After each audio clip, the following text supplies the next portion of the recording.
Hello दोस्तों। हाल ही में जो उत्तर प्रदेश पुलिस की परीक्षा हुई थी उसमें नकल होने और पेपर के आउट होने की खबरें आ रही थी और बहुत दिनों से 18 को पेपर ये समाप्त हुआ, 18 फरवरी को। तब से लोग जो है इधर-उधर आवाज़ें कर रहे थे। अब हाल ही में योगी आदित्यनाथ जो उत्तर प्रदेश के मुख्यमंत्री हैं, उन्होंने इसे संज्ञान में लिया है और आइए देखते हैं कि अब वो क्या करने वाले हैं और इस बारे में क्या नई जानकारी निकल के आ रही है। तो नई जानकारी के मुताबिक जो है उत्तर प्रदेश सिपाही भर्ती मामले में योगी सरकार ने एक बड़ा फैसला किया है। फैसला क्या है कि योगी सरकार ने एक कमेटी गठित की है जो इस मामले की जांच करेगी। यानी अभी सरकार ने इस बारे में नहीं कहा कि हम पेपर रद्द करेंगे या नहीं करेंगे। सरकार ये भी नहीं कह रही है कि हम पेपर नहीं रद्द करेंगे और सरकार ये भी नहीं कह रही है कि हम पेपर रद्द करेंगे। और जाहिर सी बात है, सरकार की इच्छा है कि पहले वो दोषियों तक पहुंचे, जो लोग इसके लिए दोषी हैं उनके ऊपर कार्रवाई किया जाए। उसके बाद में फिर सरकार फैसला करे कि पेपर को रद्द करना है या इस पेपर को मान्यता देना है। इस संदर्भ में अगर हम देखें तो आगे की खबर कुछ इस तरह से है कि यूपी पुलिस सिपाही भर्ती मामले में योगी सरकार ने बड़ा फैसला किया है। पुलिस भर्ती बोर्ड की अध्यक्ष हैं रेणुका मिश्रा, उन्होंने जांच समिति बनाई है। ये जो पुलिस भर्ती हुई थी इसके बोर्ड के अध्यक्ष कौन थी? रेणुका मिश्रा जी थी। उन्होंने एक जांच समिति बनाई है और जांच समिति के अध्यक्ष कौन होंगे? एडीजी अशोक कुमार सिंह को जांच समिति का अध्यक्ष बनाया गया है। इसमें एक आंतरिक जांच समिति भी बनाई गई है। एक आंतरिक जांच समिति बनाई गई है अशोक कुमार सिंह के नेतृत्व में। और बनाया किसने है? तो रेणुका मिश्रा जी ने बनाया है, जो पुलिस भर्ती बोर्ड की अध्यक्ष थी। अब वे जो है इस मामले को संज्ञान में लेकर के जांच किया जाएगा और फिर वो जो है किस पर जांच करेंगी, यानी जो जांच होगी इसे कई एंगल से जांच किया जाएगा। ये समिति पेपर लीक की शिकायत की जांच करेगी कि सबसे पहले ये बात कहां से ओपन हुआ कि पेपर लीक हुआ है। क्या पेपर को छपाई करते समय ही गड़बड़ी हो गई थी? यानी जहां से पेपर प्रिंट होता है, आखिर पेपर सबसे पहले पेपर कहां से ओपन हुआ? क्या पेपर छपाई करते समय ही ओपन हो गया था या पेपर देर से पहुंचा है? देर से पहुंचा हो, बीच में किसी ने खोल के उसे निकाल लिया हो या देख लिया हो या फोटो लिया हो। और फिर एक जो बहुत चर्चित मामला आया कि एक एडमिट कार्ड पर सनी लियोनी का जो है फोटो छपा हुआ था। तो उस संदर्भ में भी इन सारी चीज़ों को ध्यान में रख करके अब उत्तर प्रदेश पुलिस जो है इसे 3 एंगल से जांच करेगी। पहला तो यह जांच करेगी कि आखिर पेपर को छपाई करते समय गड़बड़ी हुआ या पेपर देर से पहुंचा तो बीच में किसी ने छेड़छाड़ की है। तीसरा ये कि पेपर लीक की सबसे पहले शिकायत किसने की थी, आखिर कहाँ से ये आई थी। तो इस तरह से फिर कुछ ये होना है। जो पुलिस भर्ती परीक्षा में पेपर लीक हुआ था उसमें एक तरफ तो समिति बनाया जा रहा है, दूसरी तरफ से पुलिस जो है वो ताबड़तोड़ कार्रवाई में भी जुटी हुई है। जो साल्बर गैंग थे उनके मास्टरमाइंड सहित 2 लोगों को अब तक पकड़ा गया है।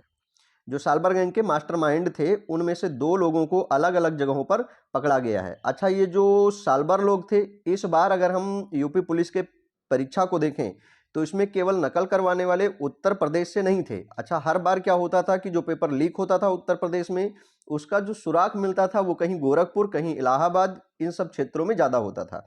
इस बार तो उत्तर प्रदेश का पेपर लीक करवाने में बिहार के लोगों का योगदान है। बिहार से तमाम सारे लोगों को बुलाया गया था पेपर सॉल्व करने के लिए। तो सरकार इस एंगल से भी, यानी अंतर्राज्यीय पुलिस की मदद से भी इसमें जांच किया जाएगा। सिपाही भर्ती परीक्षा में पुलिस ने साल भर समेत 25 आरोपियों को गिरफ्तार कर लिया है। इनमें कई साल भर दूसरे की जगह पर परीक्षा देने पहुंच गए थे।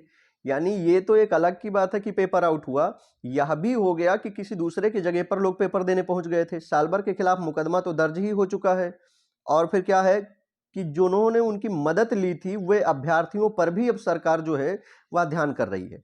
यानी नकल जिसने करवाया वो तो अलग की बात है, लेकिन नकल किया किसने है उन पर भी अब नजर रखा जा रहा है। ऐसे बच्चे या ऐसे छात्र जिन्होंने किसी गिरोह से संपर्क किया था, नकल किया था या उनकी मदद मांगी थी, तो पुलिस इन लोगों को भी जो है वो ढूंढ रही है और उस पर भी कार्रवाई किया जाएगा। आपको बताते चलें कि उत्तर प्रदेश सरकार जो है वह मिशन रोजगार के तहत पुलिस महकमे में भर्ती के लिए परीक्षा आयोजित करवाई थी। मिशन रोजगार के तहत 60,244 पुलिस कांस्टेबल पद के लिए 17 और 18 फरवरी को परीक्षा हुई थी। जिसके बाद क्या हुआ था कि पेपर लीक हो गया है, ऐसी चीजें सामने आने लगी, कई जगह पर साल भर लोग पकड़े गए थे।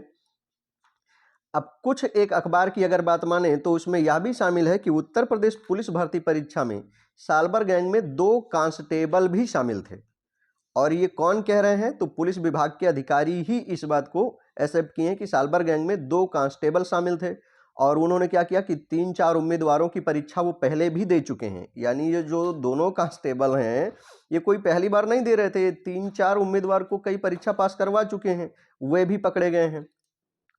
आगे देखिए कि इन्होंने इसको सॉल्व करवाने के लिए 3-3 लाख रुपए भी ले रखे थे, दोनों कांस्टेबल ने। तो सरकार इस मामले में अब तत्काल निर्णय नहीं दे सकती है। नवाबगंज थाने में अगर देखें तो वहां भी मामला दर्ज कराया गया है। ये नवाबगंज थाने में मामला दर्ज किया गया।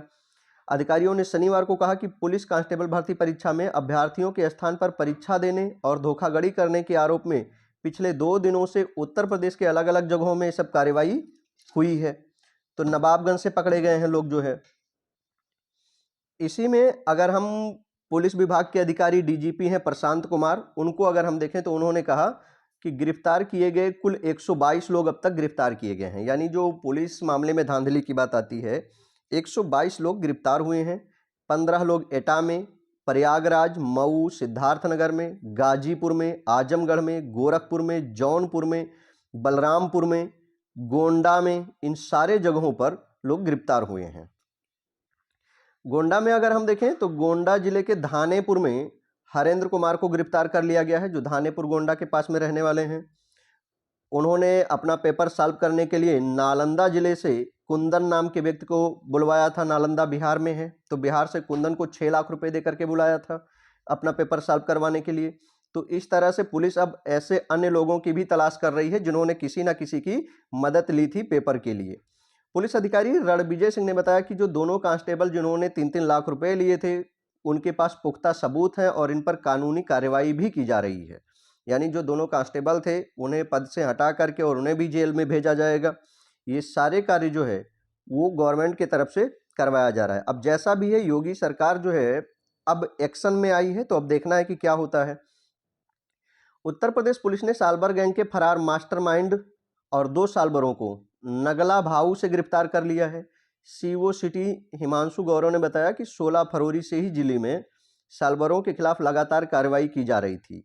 अच्छा, ये कह रहे हैं कि हम 16 फरवरी से ही कर रहे थे, पेपर 17 को हुआ, 18 को हुआ और बावजूद जो है पेपर आउट हुआ, पेपर लीक हुआ। इस मामले में जो है कुछ अभी तक कोई निष्कर्ष पर गवर्नमेंट नहीं पहुंच पाई। फिर भी जैसा भी है, उत्तर प्रदेश के सीएम योगी आदित्यनाथ ने इस मामले को संज्ञान में लिया है और उन्होंने जो है इसके लिए समिति बना दी है। अब समिति जो है वो जांच करेगी और तब अंतिम निष्कर्ष इस मामले में आएगा कि आखिर पेपर को निरस्त किया जाए या नहीं निरस्त किया जाएगा। कुल मिला के जैसे भी फैसला आएगा, सरकार की भी इच्छा है कि छात्रों के हित में फैसला लिया जाए। अगर बड़े पैमाने पर, जैसे पुलिस अभी जो है तलाश कर रही है, समिति बनाई जा रही है, तो समिति का जो फैसला आएगा फिर वो तय करेगी कि परीक्षा को निरस्त किया जाए या इसी परीक्षा को मान्यता दिया जाए। अब जैसा भी है सरकार निर्णय करेगी इस बारे में। छात्रों के साथ न्याय हो, यही सबसे अच्छी बात है। बाकी आगे देखते रहिए कि क्या होना है।